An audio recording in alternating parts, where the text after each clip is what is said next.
Assalamualaikum warahmatullahi wabarakatuh. Perkenalkan, nama saya Rechus Vika Mustahara, NIM A1K1200018, kelas B, jurusan Pendidikan, Bimbingan dan Konseling. Di sini saya akan memaparkan dan menjelaskan mengenai tujuan, fungsi, dan prinsip-prinsip BK Karir. Materi pertama yaitu mengenai tujuan bimbingan karir atau BK Karir. Secara umum, tujuan bimbingan karir yaitu sebagai berikut. 1. Memiliki pemahaman diri seperti kemampuan, minat, dan kepribadian yang terkait dengan pekerjaan. Kedua, memiliki pengetahuan mengenai dunia kerja dan informasi karir yang menunjang kematangan kompetensi kerja. Ketiga, memiliki sikap positif terhadap dunia kerja, dalam arti mau bekerja dalam bidang pekerjaan apapun tanpa merasa rendah diri, asal bermakna bagi dirinya dan sesuai dengan norma agama. Dan yang terakhir atau yang keempat yaitu memahami relevansi kompetensi belajar atau kemampuan menguasai pelajaran dengan persyaratan keahlian atau keterampilan bidang pekerjaan yang menjadi cita-cita karirnya untuk masa depan. Materi kedua yaitu mengenai fungsi bimbingan karir, di mana sebagai berikut. 1. Memberikan kemantapan pilihan jurusan kepada siswa, karena penjurusan akan mempersiapkan siswa dalam bidang pekerjaan yang kelak diinginkan. Kedua, memberikan bekal pada siswa yang tidak melanjutkan sekolah untuk dapat siap kerja sesuai dengan keinginannya. Dan ketiga, membantu kemandirian bagi siswa yang ingin ataupun harus belajar sambil bekerja. Bimbingan karir perlu dan penting diberikan kepada siswa, baik siswa SMP dan terlebih-lebih siswa SMA dengan alasan sebagai berikut. Pertama, para siswa tingkat SMA pada akhir semester 2 perlu menjalani pemilihan program studi atau penjurusan, apakah memilih program A1, A2, A3, ataupun A4.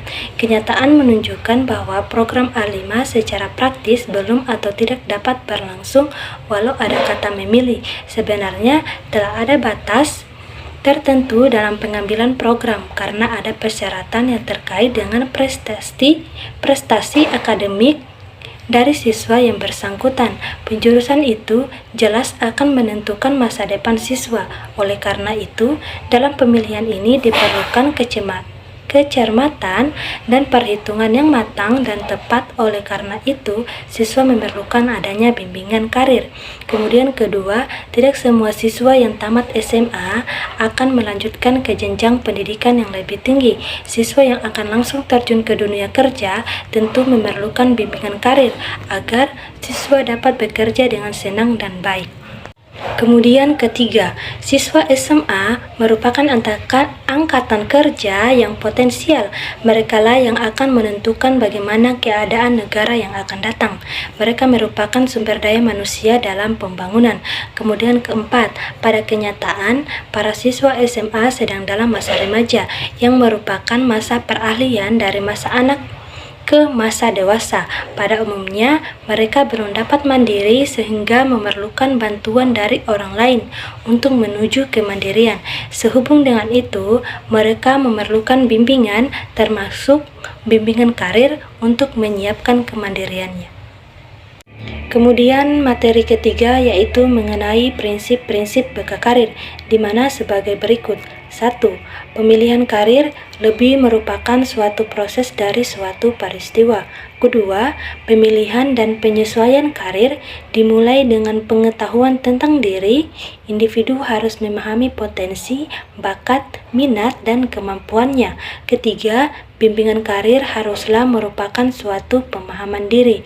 Keempat, bimbingan karir membantu pemahaman dunia kerja dan pekerjaan dalam masyarakat. Kelima, dalam bimbingan karir termasuk pula pemberian informasi, keterangan mengenai latihan atau pendidikan yang diperlukan untuk memperoleh pengetahuan, berbagai keterampilan dan pola tingkah laku yang diperlukan untuk suatu pekerjaan.